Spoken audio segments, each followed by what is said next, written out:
Bangla industry কুনীতিতে ভরে গেছে সব দিকে। যে কারণে কোনো বম্বের টিম অ্যাডভার্টাইজ করতে আসে না।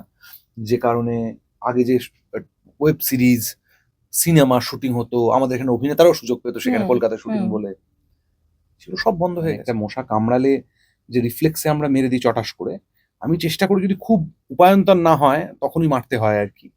কিন্তু চেষ্টা করি না মারতে। আমি একটা পা রাজনীতিতে রাখবো, একটা পা শিল্পে রাখবো। সারা বছর কল্প শিল্প অথচ নিজেকে বলবো রাজনীতিবিদ, সেটা তো হতে পারে না। আমি তাদের কথা বলছি। আমাদের মরালিটির তো আবার একটা স্ট্যান্ডার্ড আছে। হাতি মরলে যতটা দুঃখ হয়, একটা পিঁপড়ে মরলে ততটা দুঃখ হয় না, কারণ হাতির সাইজটা বড়। সিনেমার নামে যে গ্যাদারিংটা হচ্ছে কিংবা শিল্পের নামে যে এই আয়োজনটা হচ্ছে, সেটা আসলে প্রচারের, কোনো দলীয় রাজনীতির প্রচারের মঞ্চ হয়ে দাঁড়াচ্ছে। যে আচ্ছা। কারণে আমি সেখানে যেতে পারিনি, কারণ আমার মনে হচ্ছে আমি তো এই রাজনীতির এই দলটাকে সাপোর্ট করছি না। প্রতিদিন যদি কাঁদিবি কেবল, একদিন নয় হাসিবি তোরা, একদিন নয় বিষাদ ভুলিয়া, সকলে মিলিয়া গাহিব মোরা। ভাবনা কাহারে বলে সখী, যাতনা কাহারে বলে। হ্যাভলকে আমি যখন স্কুবা করেছিলাম, আচ্ছা। সেখানে আমি শুটও করেছিলাম, ইউনিকর্ন বলে একটা ছবির অংশ। উম, সেইটা একটা আশ্চর্য আমার অভিজ্ঞতা জীবনের। আর তানজানিয়াতে, মানে ইস্ট আফ্রিকার সেরেঙ্গেটির হুম। জঙ্গল আমার কাছে একটা আশ্চর্য অভিজ্ঞতা। শুধুমাত্র পলিটিক্যালি ইন্টারফেয়ার করে গোটা ব্যাপারটাকে নিয়ন্ত্রণে নিয়ে এবং এখান থেকে একটা টাকা তোলার, মানে সেই পাতকো খুঁড়তে গেলেও টাকা দিতে হবে এরকম একটা জায়গায় নিয়ে গিয়ে ব্যাপারটা অত্যন্ত কদর্য রূপ নিয়েছিল। এই নিয়ে কোনো সন্দেহ নেই। নমস্কার, আমি স্মিতা। আপনারা দেখছেন আমাদের টলিস্কোপের মুখোমুখি অনুষ্ঠান। আর বেঙ্গল স্কোপের স্টুডিও থেকে এই অনুষ্ঠান আমরা বেশ কিছুদিন ধরে শুরু করেছি। বিভিন্ন দিন বিভিন্ন নতুন নতুন অতিথিদের আমরা এখানে নিয়ে আসি এবং তাদের সঙ্গে জমিয়ে আড্ডাও হয়। আজ কিন্তু আমরা এমন একজন মানুষকে পেয়ে গিয়েছি যিনি একাধারে অভিনেতা, তারপরে একজন পরিচালক এবং তার একটা নতুন পরিচয়ও শুরু হয়েছে। সব বিষয় নিয়ে আলোচনা করব তথাগত দা। নমস্কার দাদা। নমস্কার। তো দাদার সঙ্গে আমাদের আজকে জমিয়ে আড্ডা চলবে এবং প্রথমেই যে বিষয়টা নিয়ে আমরা আলোচনা করব সেটা হলো দাদার প্রেম। মানে পোষ্য প্রেম নাকি মানব প্রেম, কোনটাকে তুমি বেশি গুরুত্ব দাও? প্রেমকে আসলে এভাবে ডিফারেন্সিয়েট করা যায় না। যার মধ্যে প্রেমের বোধ আছে, সে সে ভালোবাসতে ভালোবাসবে বোধহয়। আর আমার মনে হয় আমি ছোট থেকেই ভালোবাসতে ভালোবাসি। তার জন্য আমার আলাদা কোনো মানুষের প্রয়োজন সবসময় পড়েনি। যখন আমার কোনো স্কুলের বন্ধু, আমার মনে আছে স্মৃতিতে খুব টাটকা, ক্লাস 2-3 তে পড়ে আমার এক বন্ধু একটা টিকটিকিকে ইচ্ছে করে মারিয়ে দিয়েছিল। আমি কেঁদেছিলাম সেদিন। তো সেটাও প্রেম। এই প্রেম ব্যাপারটাকে আলাদা করে ডিফারেনশিয়েট বোধহয় আমাদের সোসাইটি আমাদের ছোট থেকে শিখিয়েছে। আ আমাদের যেভাবে বিল্ড করা হয়েছে, আমাদের মাথায় যেভাবে ঢুকিয়ে দেওয়া হয়েছে যে, মানুষ মানুষকে ভালোবাসলেই বোধহয় সেটাকে প্রেম বলে। কিন্তু ব্যাপারটা তো সেটা নয়। কিংবা ঈশ্বরকে ভালোবাসলে প্রেম বলে। যেহেতু ওগুলো আমাদের যা, যা বই পড়ানো হয়েছে, যা, যা সিনেমা দেখানো হয়েছে, সেইভাবে আমাদের ব্রেইন ম্যাপটাকে সাজিয়ে দেওয়া হয়েছে যে এর বাইরে যেন কিছুকে প্রেম না বলা হয়। তো আমার কাছে প্রেম শব্দটা একটা চিরন্তন, একটা ইউনিভার্সাল শব্দ। এবং এই মুহূর্তে আমি বিশ্বাস করি ইন্টেলেক্টের সবথেকে বড় পরিচয় হচ্ছে যার মধ্যে প্রেম বোধ আছে, অর্থাৎ কম্প্যাশন আছে। এগুলো সব আসলে জড়িয়ে আটকে একসাথে পাকিয়ে থাকা একটা জিনিস। এগুলোকে আলাদা করে বোধহয় ডিফারেনশিয়েট করা যায় না। দাদার কিন্তু প্রেমের সংজ্ঞাটা একেবারে অন্যরকম। তো আমরা সেটাও শুনলাম। তো এবার একটু দাদার কেরিয়ারের দিকে আমরা ফোকাস করব। তোমার অভিনয় জীবনে আসার জার্নিটা যদি একটু শেয়ার করো। অভিনয় জীবনে আসা মানে আমি ৫ বছর বয়স থেকে, আমার যৌথ পরিবার। সেখানে ৫ বছর বয়স থেকে অভিনয় করছি বাড়ির সবাই মিলে, দাদা, দিদিরা, পিসি, কাকু, কাকিমা সবাই মিলে। তো সেখানেই ১ম অভিনয় শুরু। এবং আমি ছোট থেকে যেহেতু অভিনয় করছি, সেহেতু আমার কাছে এইগুলো কোনো আলাদা সত্তা নয়। অভিনয় করা কিংবা সিনেমা বানানো কিংবা নাটক করা, যেকোনো ধরনের বা কালচারাল প্রোগ্রামে গান গাওয়া, এগুলোর সাথে আমি বড় হয়েছি। ফলত এগুলো আমি আলাদা করে অন্য কিছু করবও কখনো ভাবিনি। আর আমার থেকে আলাদাও এগুলোকে কখনো ভাবিনি। ফলত উম আমি এগুলো যে করছি তার জন্য যে আলাদা কোনো বোধ কিংবা চেতনা আমার মধ্যে কাজ করবে যে একটা বিরাট কিছু করছি, এমনটাও কখনো হয়নি। আচ্ছা, তুমি যদি অভিনেতা না হতে বা এখন তুমি পরিচালকও, তাহলে কি হতে? আ আমার মনে হয় যেটা আমি এখনো হতে চাই, এই অভিনেতা, পরিচালক, লেখালেখির বাইরে আমি যেটা হতে চাই, সেটা ট্রাভেলার। আমি গোটা পৃথিবী ঘুরে বেড়াতে চাইতাম। আমার যদি সেই আর্থিক সঙ্গতি থাকতো, আমি সেটা এখনো হতে চাই। কিন্তু আমার সেই আর্থিক সঙ্গতি নেই যে সারা বছর আমি পৃথিবী ঘুরে বেড়াতে পারবো। এখনো অবধি তুমি দেশ বিদেশ কোন জায়গাটা তোমার সবথেকে বেশি ভালো লেগেছে? যদি 3টে জায়গার নাম বলি তাহলে আমি বলবো, আমি যখন আন্দামানে স্কুবা ডাইভিং করি, তার হুম। আগেও আমি অন্যান্য দেশেও স্কুবা ডাইভিং করেছি। অফকোর্স আমি অস্ট্রেলিয়া গ্রেট ব্যারিয়ার রিফে স্কুবা ডাইভিং করিনি, বাহ! আমি অনেক ভালো ভালো জায়গায় করিনি। আচ্ছা, আচ্ছা, তো যে করোনি। কটা করেছি তার মধ্যে আন্দামান আমার কাছে শ্রেষ্ঠ। আন্দামানের হ্যাভলকে আমি যখন স্কুবা করেছিলাম আচ্ছা। সেখানে আমি শুটও করেছিলাম, ইউনিকর্ন বলে একটা ছবির অংশ। উম, সেইটা একটা আশ্চর্য আমার অভিজ্ঞতা জীবনের। আর তানজানিয়াতে মানে ইস্ট আফ্রিকার সেরেঙ্গেটির হুম। জঙ্গল আমার কাছে একটা আশ্চর্য অভিজ্ঞতা। আর স্পিটি ভ্যালি, এই 3টে জায়গাকে আমি বাহ! সবার উপরে রাখবো। মানে দেশে স্পিতি ভ্যালি, আন্দামানও বলতে গেলে, হ্যাঁ, আর আন্দামান, হ্যাঁ। আর আফ্রিকা। আফ্রিকার ইস্ট আফ্রিকা, তানজানিয়াতে পরপর 3টে সেরেঙ্গেটি। তোমার হ্যাঁ, আর পছন্দের। শ্রীলঙ্কাও একটা জায়গা যেটা আমার খুব পছন্দের, যেখানে আমি আচ্ছা। দুবার গেছি। আচ্ছা, এমন কোন জায়গাটা তুমি খুব ভালো লাগে, এখনো যাওয়া হয়ে ওঠেনি, যেতে চাও? আন্টার্কটিকা। আমরা তো গরম প্রধান দেশের মানুষ, খুব স্বাভাবিক বরফের দেশের প্রতি একটা আকর্ষণ টান থাকবেই। থাকেই টান মানুষের। থাকবে। এছাড়া নরওয়ে যাওয়ার আমার খুব ইচ্ছে। আমি বাহ! দেখতে চাই 6 মাস দিন এবং 6 মাস রাত সেই, দুটোই হ্যাঁ। দেখতে চাই। দেখেছি একটা পোষ্য প্রেমের বিষয়ে দাদা খুবই অ্যাক্টিভ। বিভিন্ন সময় রাস্তায় আমরা নামতে দেখেছি। কখনো তোমার কোনো সমস্যা হয়নি? কারণ আমার বাড়ির বা সামনে মাঠ ছিল যেখানে 15টা কুকুর ছিল। আচ্ছা, এবং আমার মা তমশ্রী মুখোপাধ্যায়, তাকে আমি সারা জীবন দেখেছি আমাদের বাড়িতে আলাদা করে ওদের জন্য রান্না হচ্ছে। আর তখন গরুও খেতে আসতো, ষাঁড় মূলত। ষাঁড়েরা খেতে আসতো, ছাগলরা খেতে আসতো, কুকুর বেড়াল তো ছিলই। এখনো আছে, মা এখনো খেতে দেন। যদিও সেই মাঠ ফ্ল্যাট হয়ে গেছে কিন্তু মা এখনো খেতে দেন। ফলে ওদের সাথে আমি বড় হয়েছি। আবার আমি না যেগুলোর সাথে বড় হয়েছি আমি সেগুলোকেই ধারণ করে আছি। আমি কিছু ছাড়িনি আসলে। আচ্ছা। তোমার বাড়িতে এখন কতজন আছে পোষ্য? আমার এই যে বাড়িতে আমি এখন থাকি সে হুম। বাড়িতে ৩ জন থাকে। আর আমার এক্স ওয়াইফ দেবলীনার কাছে আমার আরো ২ টো বাচ্চা থাকে। আচ্ছা, ওদের নামগুলো যদি আমরা একটু। দেবলীনার কাছে যারা থাকে তাদের অনেকদিন সবাই অনেকেই তাদের চেনেন। তার নাম মোগলি আর চেরি। তাদের মধ্যে একজন পমেরেনিয়ান আর একটা পমচি, অর্থাৎ পমেরেনিয়ান চিহুয়াহুয়া ক্রস ব্রিড। মোগলির মা রেস্কিউড ছিল, কিউই। আর এখানে যারা থাকে তার মধ্যে একজন লাইকা, সে রেস্কিউড। তোরি, লাইকা একটা গোল্ডেন রিট্রিভারের সাথে থাকতো, লাইকা একটা ডালমেশিয়ান। তোরি গোল্ডেন রিট্রিভার। আর আরেকটা বাচ্চাকে সকালবেলা হাঁটতে গিয়ে ঝুড়ি করে ফেলে দিয়ে গিয়েছিল। আমি বাচ্চাদের নিয়ে আচ্ছা। 5:30টার সময় যোধপুর পার্কে হাঁটতে বেরোই, ভোরবেলা একদম। তো সেই সময় আমি ঝুড়িতে ওকে পাই। অনেক বাচ্চাই রেস্কিউ করি কিন্তু একে যেহেতু ঝুড়িতে পেয়েছিলাম, তো তারপর আমি অ্যাডপ্টই করে দিতাম, কিন্তু আমার বান্ধবী আলোক বর্ষা ও ওকে অ্যাডপ্ট করে, ফলে ও এখানেই রয়ে গেছে। আচ্ছা দাদা, পোষ্য প্রেম মানে কি শুধু সারমেয় প্রেম? পৃথিবীতে আরো বিভিন্ন ধরনের পশু রয়েছে। পশু, পাখি, পোষ্য। ঠিক, ঠিক। পশুপ্রেম মানে সারমেয় প্রেম নয়।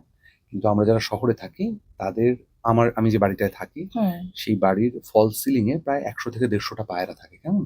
আচ্ছা। তাদেরকে রোজ সকালে আমি খাওয়াই, তাদের জন্য জল থাকে। আমাদের বাড়ির নিচে বেড়াল আছে, তাদেরকে কখনো কখনো খেতে দেওয়া হয়। তারা পোষ্য বেড়াল না। তো আমরা শহরের মানুষরা যে প্রাণীগুলো শহরে থাকে তাদের জন্য যতটুকু করা যায় ততটুকু করার চেষ্টা করি। আর আমি পরিচিত এমন বহু মানুষকে চিনি যারা অন্য যেকোনো প্রাণীর জন্য, যারা শহরে থাকেন, বারবার করে বলছি। কারণ আজকে তো বাঘের জন্য কিছু করতে গেলে আমি এখান থেকে বসে করতে পারবো না। একদম। কিংবা হরিণের জন্য এখান থেকে বসে করতে পারবো না। তাই যাদের জন্য করতে পারছি। কিন্তু হ্যাঁ, যখন আভনির ঘটনা ঘটেছে তখন রাস্তায় নেমেছি। যেটুকু শহরে থেকে জঙ্গলের প্রাণীদের জন্য করা সম্ভব ফিজিক্যালি, রিয়ালিটিতে, সেটা আমি করছি। আর দ্বিতীয়ত আমি আমার শিল্প দিয়ে অ্যাটাক করছি। এই যে প্রশ্নটা তুমি করলে, এই হুম। প্রশ্নটা পারিয়াতেও এসছে। হুম। পারিয়াতে বারবার এসছে যে কুকুররা ল্যাজ নাড়ে চাটে বলে কুকুরের মাংস খাওয়া যাবে না, অথবা মুরগি ল্যাজ নাড়ছে না বলে মুরগির মাংস খাওয়া যাবে। এই প্রশ্নটা আমি আমার ছবিতেও রেখেছি, কেমন? তো সেইখানে দাঁড়িয়ে আমরা যারা জীবজন্তুদের ভালোবাসি, প্রকৃতি ভালোবাসি, তারা যখন একটা কাক পড়ে যায়, হুম। তখন যে কাকের চিকিৎসক কিংবা যে পাখিদের দেখাশোনার হুম। হুম। ব্যাপার জানে, চিকিৎসা করতে জানে, তাদেরকে ফোন করে ডেকে তাদের হাতে আমরা কাকটা তুলে দিই। অন্তত আমি তো আচ্ছা। তাই করতে পারি, আমি আমারটা বলতে পারি। এছাড়া আমি যাদের চিনি তারা শুধুমাত্র, আমি শুরু করেছিলাম ওই একটা টিকটিকিকে দিয়ে, কেমন? হুম, বললে। আমাদের কাছে মানে আমি এবং আমার মতো যারা, তাদের কাছে আরশোলাও খুব গুরুত্বপূর্ণ প্রাণী, হ্যাঁ? এবং মশাও খুব গুরুত্বপূর্ণ প্রাণী। আমরা প্রাণীদের, আমাদের মরালিটির তো আবার একটা স্ট্যান্ডার্ড আছে। হাতি মরলে যতটা দুঃখ হয়, একটা পিঁপড়ে মরলে ততটা দুঃখ হয় না। কারণ হাতির সাইজটা বড়। তো তো পিঁপড়ের মৃত্যু নিয়েও আমরা তাহলে কথা বলবো আজকে। তুমি যখন এটা প্রশ্নটা করলে যে অনেকে তো, আমি তো পিঁপড়েকে খেতে দিই। তা বলে হুম। কি আমি প্রত্যাশা করবো যে প্রত্যেকটা মানুষ পিঁপড়েকে খেতে দেবে? নিশ্চয়ই না। কিন্তু তোমার কম্প্যাশনের দরজাটা কতটা তোমার জন্য খোলা সেটা তোমার ব্যক্তিগত সিদ্ধান্ত। সেই সিদ্ধান্ত কেউ কারোর উপর চাপিয়ে দিতে পারে না, কেমন? অনেক মানে কোন পশুকে বা পোষ্যকে কতটা তুমি ভালোবাসবে? হ্যাঁ, কারণ পোষ্য তো এরা নয়, এরা তো আরেকটা প্রাণী আমাদেরই প্রাণী, মতো, হ্যাঁ। কেমন? তো কেউ গাছেদের গায়ে ধরো লাইট জড়িয়ে দিচ্ছে। হুম। তার একবারও মনে হচ্ছে না গাছের প্রাণ আছে। কিন্তু গাছটার গায়ে পেরেক ঠুকে দিচ্ছে। সে একবারও ভাবছে না যে একটা প্রাণ সম্পন্ন জীবের গায়ে এই পেরেকটা ঠোকা হচ্ছে। তার মনে হচ্ছে তো গাছ, তাই না? তো এগুলোর আমার ব্যক্তিগত জীবন চর্চায় এগুলোর ব্যাপারে আমি খুবই সচেতন, এবং আমার যতটুকু এখতিয়ার, সেই এখতিয়ারে যে সমস্ত প্রাণীরা আসে, মানে একটা মশা কামড়ালে যে রিফ্লেক্সে আমরা মেরে দিই চটাস করে, আমি চেষ্টা করি যদি খুব উপায়ন্তর না হয় তখনই মারতে হয় আর কি। কিন্তু চেষ্টা করি না মারতে, যতটা সচেতন থাকা যায়। তারপরেও কি ভুল হয় না? ভুল হয়। তারপরেও কি অজান্তে পোকামাকড়দের পায়ে পিষে দিই না? দিই। কিন্তু সচেতনভাবে নয়। দাদা, তুমি এক্ষুনি বললে তোমার হাতে কোনো পলিটিক্যাল পাওয়ার নেই, যার কারণে তুমি সবটা হয়তো করে উঠতে পারছো না, শিল্প দিয়ে আঘাত করছো। তো ভবিষ্যতে কি তোমার রাজনীতিতে আসার কোনো ইচ্ছে আছে? 2021 সালে আমাকে প্রস্তাব দেওয়া হয়েছিল দুটি আলাদা দল থেকে, আচ্ছা। এবং আমি সেটা সবিনয়ে না জানিয়েছি। তার কারণ আমি রাজনৈতিক হতে চাই না। মানে রাজনৈতিক হতে চাই না, আমি তো রাজনৈতিকই। আহ, মানে রাজনীতিতে ঢুকতে চাও মানে না? আমি রাজনীতিবিদ হতে চাই না, হুম। কারণ ওটা আমার কাজ নয়। এবং আচ্ছা। আমি এমন কোনো কাজ করতে চাই না যে কাজটা শুধুমাত্র কোনো রকম দায়সারাভাবে শুধুমাত্র নিজের লাভ এবং লোভের জন্য আমি করব। এরকম কোনো কাজ আমি করতে চাই না। আমি যে নীতিতে বিশ্বাস করি, আমার কাছে সেই নীতি সবথেকে বেশি গুরুত্বপূর্ণ। সেই সত্য সবথেকে বেশি গুরুত্বপূর্ণ। সেই সত্যের বিনিময়ে আমার যদি যাপন কিংবা আমার জীবনের ধরন যদি মানও পড়ে যায়, তাহলেও সেই যাপনের মান আমি চেঞ্জ করবার জন্য কোনোদিন রাজনীতিতে আসবো না। আচ্ছা, তার মানে সকল রাজনীতিবিদরাই নিজের স্বার্থ চরিতার্থ করার জন্যই সকল রাজনীতিতে যোগ দেয়? রাজনৈতিকবিদদের কথা তো বলিনি। আমি বলেছি আমি তো একজন অভিনেতা, আমি তো হুম। একজন শিল্পী। আমি শিল্পীদের রাজনীতিতে জয়েন করার কথা বলছি। আচ্ছা। এরকম খুব কম শিল্পী রয়েছেন যারা রাজনীতিতে গিয়ে এই শৈল্পিক দিকটাকে হুম। ব্যাক সিটে রেখে আচ্ছা। ফোরফ্রন্টে রাজনীতিটাকে রেখেছে। আমি একটা পা রাজনীতিতে রাখবো, একটা পা শিল্পে রাখবো। সারা বছর করবো শিল্প, অথচ নিজেকে বলবো রাজনীতিবিদ। সেটা তো হতে পারে না। আমি তাদের কথা বলছি। আচ্ছা, আমরা যেটা দেখেছি আগের সরকারের সঙ্গে বহু আর্টিস্টদের, টলিপাড়ার বহু আর্টিস্টদের একদম পায়ে পা মিলিয়ে চলতে। এখন যেহেতু সরকার বদল হয়েছে, তারা বলছেন যে না, আমরা একটা প্রেসারে তখন গেছি। তোমার কি মনে হয় যে মানুষের যদি ইচ্ছে না থাকে, অ্যাজ আ আর্টিস্ট হিসেবে তোমার যদি ইচ্ছে না থাকে, জোর করে কাউকে নিয়ে যাওয়া সম্ভব? দেখো, কারুর ওপর সত্যি প্রেশার থাকতে পারে, সেটা আমি বলতে পারবো না। দূর থেকে বসে জাজমেন্ট করাটা যতটা সহজ, সিচুয়েশনে গিয়ে পড়াটা ততটাই কঠিন। কিন্তু হ্যাঁ, আমার মনে হয় এটা সবার ক্ষেত্রে বোধহয় সত্যি নয়, বোধহয়। তার কারণ বলতেই পারে যে অমুক অনুষ্ঠানে এসো। হুম। এবার সেটা শুনবো কি শুনবো না আমার সিদ্ধান্ত। আমি যদি এখন ভাবি আমায় নেক নজরে থাকতে হবে, তাহলে আমি নিশ্চয়ই যাবো।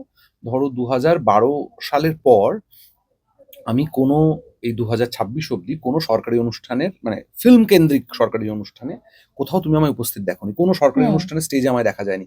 কোনো ছবি কেউ একটা দেখাতে পারবে না যেখানে আমি উপস্থিত। তার কারণ আমার মনে হয়েছিল এখানে সিনেমার নামে যে গ্যাদারিংটা হচ্ছে, কিংবা শিল্পের নামে যে এই আয়োজনটা হচ্ছে, সেটা আসলে প্রচারের, কোনো দলীয় রাজনীতির প্রচারের মঞ্চ হয়ে দাঁড়াচ্ছে। যে আচ্ছা। কারণে আমি সেখানে যেতে পারিনি। কারণ আমার মনে হচ্ছে আমি তো এই রাজনীতির এই দলটাকে সাপোর্ট করছি না। তাহলে আমি তাদের প্রচারের মঞ্চে কেন যাব? ইনভিটেশন আমার কাছে আসতো 2015-16 সাল অব্দি, 17 সাল অব্দি। তারপর আসা বন্ধ হয়েছে। 2021-এ ভোটে দাঁড়ানোর প্রস্তাব এসছে। যেহেতু আমি জীবজন্তুদের নিয়ে কাজ হুম, করি। হুম। তুমি টলিউড ইন্ডাস্ট্রিতে বহু বছর ধরে কাজ করছো, বহু দিন ধরে তোমাকে আমরা দেখছি। তোমার কি মনে হয় ইন্ডাস্ট্রিতে কোন জিনিসটা পরিবর্তন করলে সুদিন ফিরবে? সিদ্ধান্ত যদি আমাকে নিতে বলা হয়, একটাই জিনিস পরিবর্তন হবে, একটাই নিয়ম হবে, যেখানে কোনো নিয়ম থাকবে না সিনেমা বানানোর। শুধু একটাই দল গঠন হবে, যারা বাঁশ, লাঠি-সোঁটা নিয়ে বসে থাকবে। যে প্রোডিউসার টাকা মারবে কিংবা যে টাকা দেবে না, তাদেরকে বেদম পেটিয়ে টাকাটা দিয়ে দেবে, বার করে নেবে। যে টেকনিশিয়ানের, যে আর্টিস্টের টাকা বাকি রেখে দেওয়া হবে, বদমাইশি করা হবে, তাদেরকে পিটিয়ে তাদের টাকাটা বার করে দেবে। এর বাইরে শিল্পের কোনো নিয়ম, কোনো রুল বুক না থাকলে এখানে শিল্প সম্ভব হবে, উন্নত শিল্প সম্ভব হবে। আচ্ছা, তাহলে কি বলছো কোনো যে ডিসিপ্লিন, নিয়ম, যে একটা টাইমে কল টাইমে ঢোকা, এই জিনিসগুলো কি তাহলে উঠে যাবে? না, না, না। আমি বোধহয় স্পষ্ট করতে পারলাম না। সেটা হচ্ছে যে সরকারের তরফ থেকে হুম। অথবা কোনো সংস্থার তরফ থেকে কোনো রুল থাকবে না। আচ্ছা। প্রত্যেকটা সেটের নিজস্ব রুল থাকে। আজকে আমি ৭ টায় কল টাইম দিচ্ছি মানে তুমি ৭ টায় কল টাইম দেবে এমনটা তো নয় তোমার প্রোডাকশনে। হুম। তুমি ৯ টায় দিলে। সেই ডিসিপ্লিনটা তো অটোমেটিক্যালি যে সেটে রয়েছে, যে মাথা যারা প্রোডাকশনের প্রোডিউসার এবং ডিরেক্টর, তারা সেট করবে তাদের রুল। তারা সেট করবে তাদের শুটিং কিভাবে হবে। তারা ৭ টায় কল টাইম দিয়ে ১০ টায় আর্টিস্টকে আনবে, নাকি ৭ টায় কল টাইম দিয়ে ৬টা ৫৫ তে আর্টিস্টকে আনবে। তাদের রুল তারা ঠিক করবে। কারণ তারা লোক নিয়ে আনছে, তারা সিনেমা বানাচ্ছে, তারা কাজ করছে, তারা সিদ্ধান্ত নেবে। যেরকমভাবে আগেকার দিনে হতো। 2004-5 সালে, 2007-8 সালে, যে প্রযোজক সিদ্ধান্ত নিত কাকে কাস্টিং করবো, অন্য কেউ নয়। হুম। পরিচালক সিদ্ধান্ত নিত যে কাকে কাস্টিং করবো, অন্য কেউ নয়। যে ইউনিট যেরকম তারা সিদ্ধান্ত নেবে, অন্য কোনো সংস্থা এসে সিদ্ধান্ত নেবে না যে কাকে কাস্টিং করবো, কাকে অ্যাসিস্ট্যান্ট ডিরেক্টর নেবো, কাকে মেকআপ আর্টিস্ট নেবো, কাকে হেয়ার ড্রেসার নেবো। এটা অন্য কেউ এসে বলবে। সাউথের যে ইন্ডাস্ট্রি সেটা দেখে কখনো হিংসা হয়? সাউথের ইন্ডাস্ট্রি দেখে হিংসা হয় না, সাউথের দর্শকদের দেখে হিংসা হয়। মূলত ওখানে যে পরিমাণের মেকাররা রয়েছে, যারা সিনেমা বানাচ্ছে না, আমাদের এখানে কিছু কম নেই, কিন্তু তাদের সুযোগ দিতে হবে। সুযোগ মানে আমি বলছি যারা যে পরিচালকরা কাজ করছেন এক্সিস্টিং, তাদেরকেও সুযোগ দিতে হবে নিজের মতো সিনেমা বানানো। কারণ তাদের মাথায় একজন প্রযোজক এসে বলছে 10 দিন শুটিংটা শেষ করে দাও আর গল্পের এই জায়গাগুলো চেঞ্জ করে দাও, নাহলে কিন্তু সিনেমাটা বানাবো না। এবার সেই পরিচালক ভাবছে যে আমি যদি সিনেমাটা না বানাই তাহলে আমার রোজগার হবে না, হাঁড়িতে ভাত চড়বে না, তো তাকে করতে হচ্ছে। উপযুক্ত বিনিয়োগকারী, উপযুক্ত প্রযোজক এলে এখানে সিচুয়েশন পাল্টাবে। এবার সাউথের দর্শকদের দেখে কেন আমার হিংসা হয়? কারণ ওদের ওখানে একো বলে একটা সিনেমা রিসেন্টলি রিলিজ করেছিল, নামই কোনো অভিনেতা নেই।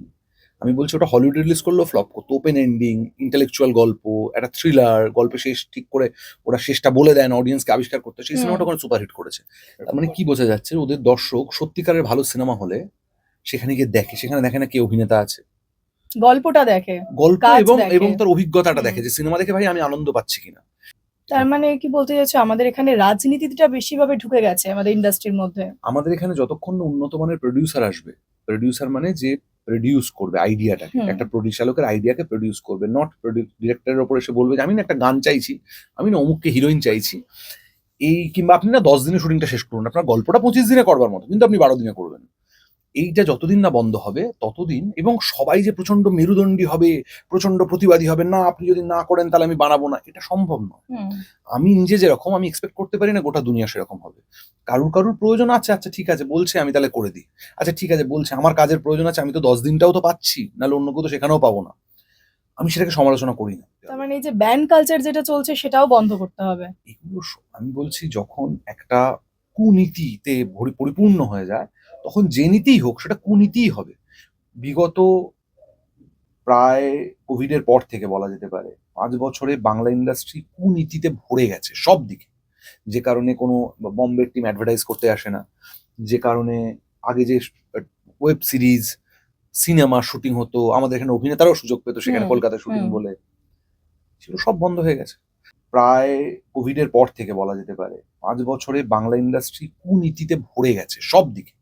যে কারণে কোনো বম্বের টিম অ্যাডভার্টাইজ করতে আসে না, যে কারণে আগে যে ওয়েব সিরিজ, সিনেমা শুটিং হতো, আমাদের এখানে অভিনেতারাও সুযোগ পেতো সেখানে কলকাতায় শুটিং বলে, সেগুলো সব বন্ধ হয়ে গেছে। আগে লোকেরা কাজ ছাড়তে চাইতো, মেকআপ ম্যান, হেয়ার ড্রেসার, যে আমার এত কাজ হয়ে গেছে ভাই, তার কম্পিটিটরকে ফোন করে বলতো তুই এই কাজটা করে দে আমার হয়ে। অভিনেতারা ফোন করে বলতো আমি এটা পারছি না, তুই ওই শোতে চলে যা। সব বন্ধ হয়ে গেছে। শুধুমাত্র পলিটিক্যালি ইন্টারফেয়ার করে গোটা ব্যাপারটাকে নিয়ন্ত্রণে নিয়ে এবং এখান থেকে একটা টাকা তোলার, মানে সেই পাতকো খুঁড়তে গেলেও টাকা দিতে হবে এরকম একটা জায়গায় নিয়ে গিয়ে ব্যাপারটা অত্যন্ত কদর্য রূপ নিয়েছিল, এই নিয়ে কোনো সন্দেহ নেই। এবং আমার বিশ্বাস সেটা সব ক্ষেত্রেই কদর্য রূপ নিয়েছিল, তাই জন্য ভোটের রেজাল্টই তার প্রমাণ। আচ্ছা, এখন তো এআই খুব রমরমা হয়ে গেছে, তো এটা কি খুব একটা চ্যালেঞ্জিং বিষয় হয়ে দাঁড়াবে ফিল্ম ইন্ডাস্ট্রির জন্য? আগামী 25 বছরে না, 25 বছরের পরে জানি না। এই মুহূর্তে এই যে জায়গায় রয়েছে, মানুষের এআই একটা প্যাটার্ন ফলো করে, তুমি যদি লেখা দাও, কিছু বানাতে দাও, ছবি করতে দাও, সে একটা প্যাটার্ন ফলো করবে। সেই প্যাটার্নের হয়তো প্রফেশনাল মোডে গেলে ওই এআই কোম্পানির, সেখানে হয়তো 7টার জায়গায় 14টা প্যাটার্ন তোমায় দেখাবে। কিন্তু হিউম্যান মাইন্ড তো প্যাটার্ন ফলো করে না। প্রত্যেকটা মাইন্ড জেব্রা স্ট্রাইপের মতো আলাদা আলাদা আলাদা আলাদা পেন্টিং করতে থাকে। এখনো অবধি যতক্ষণ না এআই ইম্প্রোভাইজ করতে পারছে মানুষের মতো, ততক্ষণ অবধি কোনোদিন কোনো মানে বিপদের কোনো সম্ভাবনা নেই। যেদিন এআই ইম্প্রোভাইজ করতে শুরু করবে, মানে ক্লডবটরা যেরকম সোশ্যাল মিডিয়ায় গিয়ে নিজেদের মধ্যে বক্তব্য রেখেছে, কিন্তু সেই বক্তব্যেরও একটা লিমিটেশন আছে। যেদিনকে ওটা আনলিমিটেড হবে, যেদিন ক্লডবটরা সত্যিকারেরই আমাদের এগেনস্টে আমাদের সাথে আর্গুমেন্ট করতে শুরু করবে, ইম্প্রোভাইজড আর্গুমেন্ট, যেটা কোনো হিউম্যান এক্সপিরিয়েন্সের বাইরে যে লজিকগুলো দেবে, হিউম্যান নলেজের বাইরে যে আর্গুমেন্টটা দেবে, সেদিন বিপদ শুরু হবে। কিন্তু এই মুহূর্তে তো নয়। দাদা, তোমাকে এখন আমরা সোশ্যাল মিডিয়াতে খুব অ্যাক্টিভ দেখছি, তো তোমার অভিনয়, পরিচালনা, আবার একটা নতুন জার্নিও শুরু হচ্ছে, তার মাঝে এই সোশ্যাল মিডিয়া, তো কোন দিকটাকে তুমি বেশি গুরুত্ব দিচ্ছ এবং ভবিষ্যতে কোন দিকটাতে তোমাকে আমরা বেশি দেখতে পাবো? আমি আমার কথাগুলো বলতে চাই, বুঝলে। যখন ধরো রিল করা শুরু হয়েছিল, আমাদের মধ্যে আমরা রিলকে খুব হ্যাটা করেছি, অনেকেই করেছেন। কারণ রিলে যেগুলো বলা হচ্ছিল কিংবা দেখানো হচ্ছিল সেগুলো আমাদের পছন্দ হচ্ছিল, নিশ্চয়ই তার অডিয়েন্স আছে, প্রচুর অডিয়েন্স আছে। কিন্তু এখন এটা আমাদেরই অক্ষমতা বোঝার, আমাদের বুঝতে দেরি হলো যে আমরা যে কথাগুলো সিনেমায় বলতে চাই তার জন্য আমাকে 3 ঘন্টার একটা সিনেমা বানাতে হয়, হ্যাঁ, সেটাকে রিলিজ করতে হয়, প্রচুর পরিশ্রম, সেটা থাকবে। Long process. লং প্রসেস সেটা থাকবেই। হুম। হয়তো 1 বছরে আমি একটা ছবি বানাতে পারবো, কি 1.5 বছরে একটা ছবি আমি বানাই, যদি আমার অ্যাভারেজ দেখা হয়। কিন্তু এটাতে আমার দৈনন্দিন জীবনে যে অনিয়ম, বেনিয়ম, ঠিক ভুল যা যা মনে হচ্ছে আমার, সেটা আমি এইটা দিয়ে কনভে করতে পারছি, এবং অনেক বেশি মানুষের কাছে ওই 1 মিনিটের ছোট্ট বিজ্ঞাপন, এটা বিজ্ঞাপন বানানোর মতো অসংখ্য মানুষের কাছে পৌঁছে যেতে পারছি। তুমি যদি আমার রিল দেখেছো বললে, সেগুলো যদি দেখে থাকো দেখবে সেগুলো স্পেসিফিক দর্শনের কথা বলে। এবার সেই দর্শনটা আমার, এতে কোনো ঠিক ভুল নেই, আমার দেখা, আমার বিশ্বাস। আমি সেগুলোতে আমার দেখা, আমার বিশ্বাস নিয়ে কথা বলছি, যেমন পারিয়াতে বলেছি। হ্যাঁ। তো পারিয়ার ক্ষেত্রে কতটা অর্থনৈতিক সাফল্য এসছে তার থেকেও বেশি আমার কাছে ইম্পর্টেন্ট ছিল যে একটা লোক রাস্তায় 2টো কুকুরকে বিস্কিট দিয়েছে কিনা, কি একটা বেড়ালকে আয় গরম জল না ছুঁড়ে বেড়ালটাকে একটু দুধের বাটিতে এগিয়ে দিয়েছে কিনা। বহু মানুষ করেছেন, তার ছবি তুলে তুলে আমায় পাঠিয়েছেন। রেজাল্টটা তুমি জানতে চাইছো? আমার কাছে রেজাল্ট, আমার কাছে ওইটার ইম্প্যাক্টটা বেশি দরকার। রাশ দেখার পর কটা মানুষ নিজের আত্মীয়কে ফোন করেছে একবার, যে কদিন বসা হয়নি, চল একবার বসি। কিংবা ছাদে বসে গান গাওয়া হয়নি, কতদিন সবাই মিলে গান গাই। আমি যা যা বানাই কিংবা যা যা বানাবার কথা ভাবি, যা যা লিখি, ধরো এই রিলগুলো তো আমারই লেখা, যে সিনেমা লিখছে যে লোকটা সেই তো রিলটা লিখছে। আমার কাছে খুব ইম্পর্টেন্ট সেগুলো দিয়ে আমি কি কোথাও মানুষের মনে ওই ভাবনার বীজটাকে বপন করতে পারছি, যে ভাবনার বীজটা সে ভাবছে না, যেটা আমি ভাবছি হয়তো, কিন্তু আমি বলতে চাই। আমি আজকে তোমাকে ইন্ডিভিজুয়ালি বললাম একজনকে, কিন্তু এটা যদি আমি একসাথে 10 লক্ষ লোককে বলতে পারি, 1 কোটি লোককে বলতে পারি, প্রত্যেকটা শিল্পীর যা স্বপ্ন, একজন পেইন্টার পেইন্টিং করে তার পেইন্টিংটাকে যেভাবে সবার কাছে পৌঁছে দিতে চান, আমার লক্ষ্য সেটাই। যে কারণে রিল বানানো, সিনেমা বানানো সিনেমার জায়গায় থাকবে, এটা এটার জায়গায়। আচ্ছা, তোমার কোনো সিনেমা দেখে এমন কোনো রিভিউ এসছে যেটা এখনো মনে দাগ কেটে রয়েছে? হ্যাঁ, পারিয়ার সময় একটা ঘটনার কথা মনে পড়লে এটা বলাতে দুম করে। যাদবপুর ইউনিভার্সিটির 5 জন দৃষ্টিহীন মানুষ তারা পারিয়া দেখতে গেছিলেন, এবং আচ্ছা। তাদের ইন্টারপ্রিটার সাথে নিয়ে। এইটা আমার কাছে খুব বড় পাওনা ছিল। তোমাকে এখন আমরা একদম একটা নতুন ফ্রেশ অন্যরকম জার্নিতে দেখছি, তোমার রিলস আমরা দেখলাম।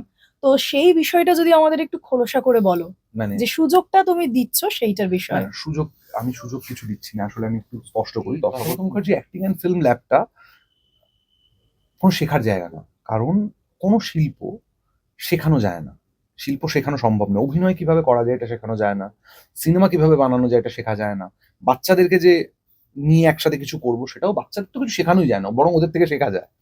তো আমি কি করতে এটা খুলেছি, এটা একটা বড় ব্যাপার।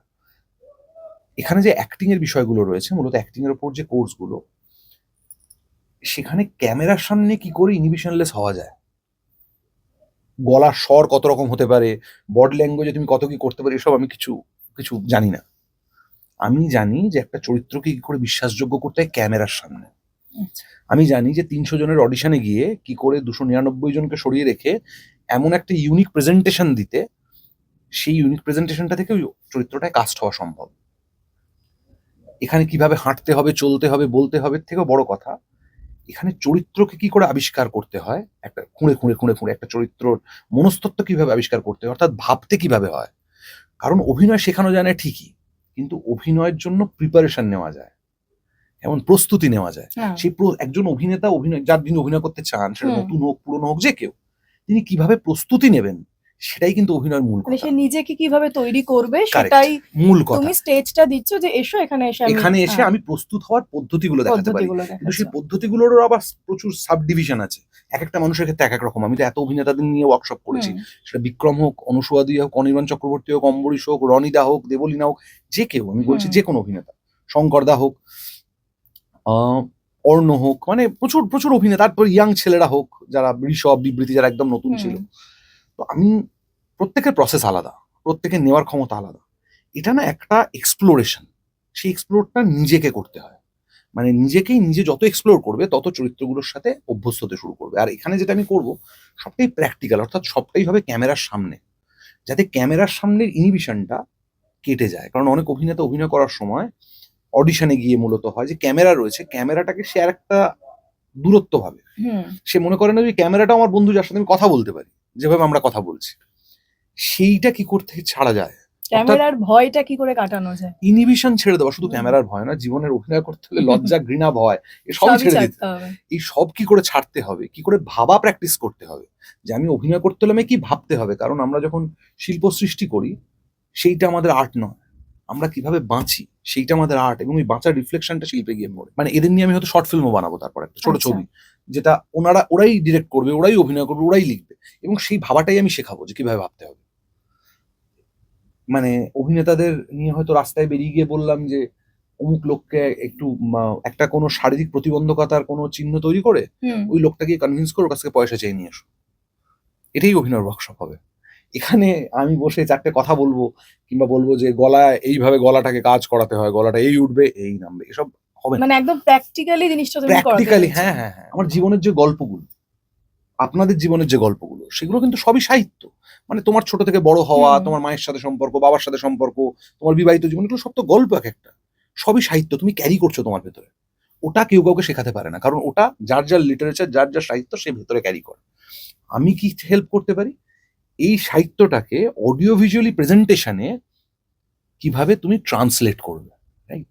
তুমি তোমার জীবনের গল্প যদি আজকে বলতে হয় যে তোমার বরের সাথে কি হয়েছে, কি তোমার হুম। মায়ের সাথে কি হয়েছে, তুমি মুখ দিয়ে গল্প বললে। কিন্তু এটা যে ক্যামেরা বন্দি করবে, অর্থাৎ অডিও ভিজুয়ালি যে প্রেজেন্ট করবে, সেটা কিভাবে করবে, তোমার লিটারেচারটা, সেটাই আমি শেখাবো। কিভাবে ভাবতে হয়, সেম কিভাবে অডিও ভিজুয়ালি ট্রান্সলেট করতে হয় নিজের লিটারেচারটাকে। যে এখানে সুযোগ পাচ্ছে কারা? মানে যারা অলরেডি অভিনয় জগতের সঙ্গে যুক্ত আছে তারাও কি এখানে আসতে পারে? আসতে পারে। অ্যাক্টরস প্রিপারেশন বলে একটা ভাগ রয়েছে এটার।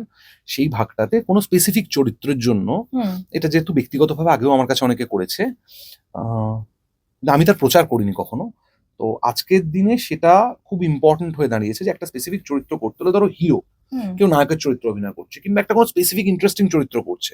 তার মধ্যে একটা এক্স ফ্যাক্টর থাকা দরকার। সেটা শুধুমাত্র অভিনয় জানলেই হয় না। হুম। সেই এক্স ফ্যাক্টরটা হাঁটা, চলা, কথা বলার ধরন সবেতে ক্রিয়েট করতে হয়। You have to create that aura of the character. সেইটার জন্য একটা স্পেশাল কোর্স থাকছে। ইনফ্যাক্ট অডিশন ৪ টে সেশনের বোধহয় ক্লাস রাখা আছে। অডিশনের জন্যও থাকছে, যে আচ্ছা। স্পেসিফিক কোনো অডিশন দিতে চায়, অডিশন তার দিতে জন্য গেলে ৪ টে হ্যাঁ। ওয়ার্কশপ করতে পারে সে। কেউ ৮ টা ওয়ার্কশপ অব্দি করতে পারে। এই অপশনও থাকছে। আর সবথেকে ইন্টারেস্টিং যেটা, ইয়াংস্টারদের নিয়ে আমি একটা ল্যাব করছি। মানে যাদের বয়স ৫ থেকে ১৪, হুম। তাদের নিয়ে একটা ল্যাব করছি। এবার এদের কাছ থেকে এদের কিছু শেখানো যায় না। কারণ এদের কাছ থেকে আমি নিজে শিখি। এদের শুধু আমি মনের জানলা দরজাটা খুলে দিতে চাই। যে কিভাবে ভাববে, এই ক্যামেরাটাকে কি করে বন্ধু ভাববে, ক্যামেরাটাকে কি করে ভাই ভাববে, এবং তাকে নিয়ে এরাই ছবি বানাবে, এরাই অভিনয় করবে। সেটা আচ্ছা। আমার মূল প্ল্যান। তো তাহলে কি তোমাকে আমরা অভিনেতা বা পরিচালক হিসেবে কি আস্তে, আস্তে কম দেখবো না সমানভাবেই দেখতে পারবো? একদম সমানভাবেই দেখতে পাবে। অফকোর্স অভিনেতা হিসেবে আমার কাছে এখন যদি উপযুক্ত প্রজেক্ট না আসে, হুম। আমার পক্ষে করা সম্ভব নয়। সেটা প্রযোজকরাও জানেন, চ্যানেলও জানে। আ আমার কাছে উপযুক্ত চরিত্র নিশ্চয়ই করব। আমি হয়তো একটা ঠিক সময়, আর আমাদের তো রোজ শুটিং থাকে না। হ্যাঁ। যে সপ্তাহে শুটিং থাকবে না, আমার বিশ্বাস যারা আমার সাথে এই ওয়ার্কশপ করবেন, তারা তো সবাই আমার বন্ধু হবেন। কারণ আমার সাথে যারা কাজ করেন তাদের সাথে এই সম্পর্কটা শুধুমাত্র কোর্সের মধ্যে থাকবে না। কোর্সের বাইরেও বন্ধুত্ব থেকে যাবে, যোগাযোগ থেকে যাবে। দাদা যদি তোমায় একদিনের জন্য মুখ্যমন্ত্রী করে দেওয়া হলো, তুমি হুম। কোন জিনিসটা করতে চাইবে? আমি এই রাজ্যের শিক্ষা ব্যবস্থাকে এমন জায়গায় আম পৌঁছতে চাইবো একদিনেই, এবং সেটাতে এমন তালা লাগাতে চাইবো যাতে কেউ এসে ভাঙতে না পারে সেটা। যাতে প্রত্যেকটা মানুষ, শিক্ষা মানেই পাশ ফেলে শিক্ষা নয়, হ্যাঁ? প্রত্যেকটা মানুষকে অ্যাওয়ারনেস, আশেপাশের প্রকৃতি, পরিবেশ, মানুষ, জীবন, এটা নিয়ে শিক্ষা ব্যবস্থার উপর যেন একটা একটা চিরস্থায়ী বন্দোবস্ত, যেন প্রত্যেকটা মানুষ একটা মিনিমাম লেভেলে শিক্ষিত হয়, যে সে কোথাও গিয়ে মেয়ে মানেই ভোগ্যবস্তু ভাববে না। সে একটা অপেক্ষাকৃত দুর্বল জীব মানেই তাকে অত্যাচার করা যাবে ভাববে না।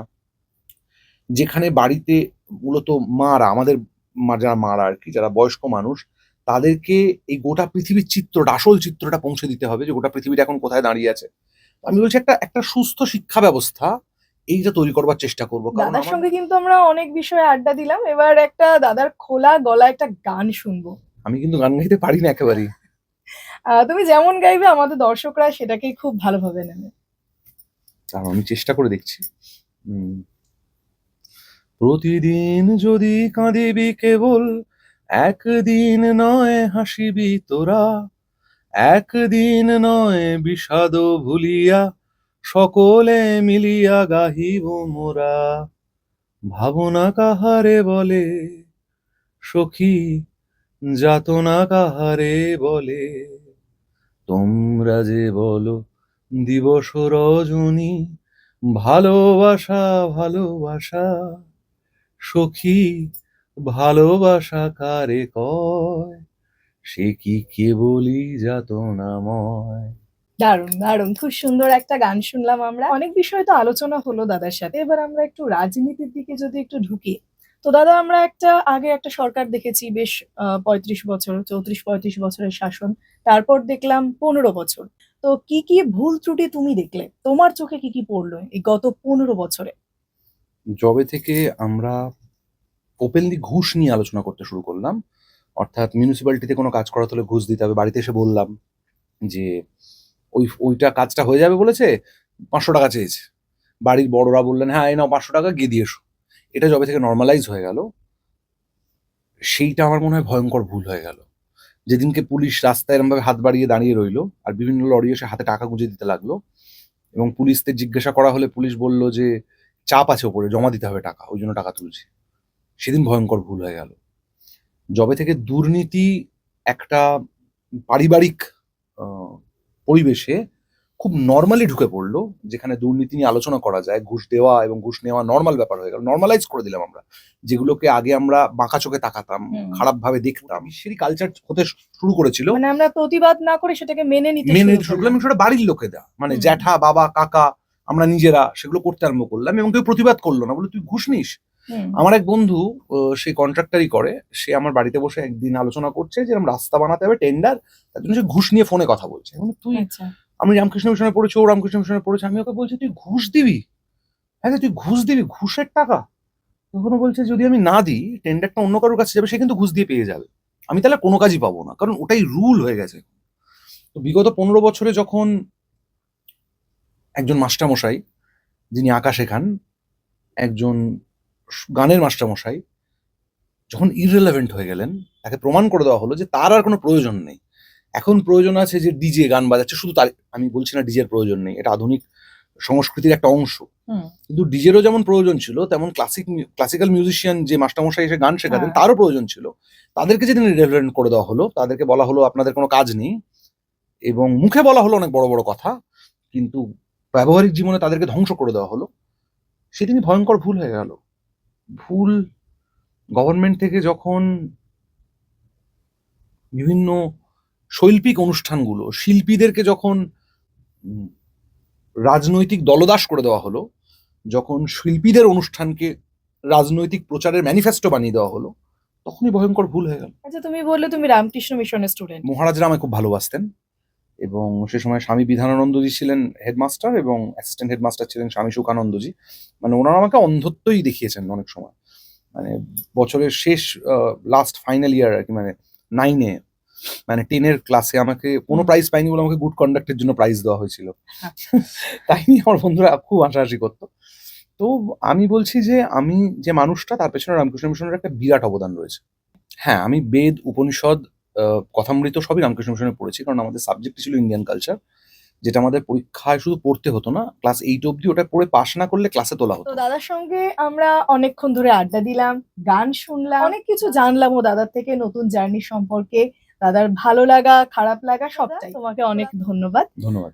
আর আমাদের এই ভিডিওটা আপনাদের কেমন লাগলো সেটা কিন্তু অবশ্যই কমেন্ট সেকশনে জানাতে ভুলবেন না, আর ভালো লাগলে একটা লাইক আর অবশ্যই শেয়ার করবেন। দেখা হচ্ছে পরবর্তী আরেকটি এপিসোডে নতুন কোনো অতিথিকে সঙ্গে নিয়ে। ততক্ষণ সকলে ভালো থাকবেন, ধন্যবাদ।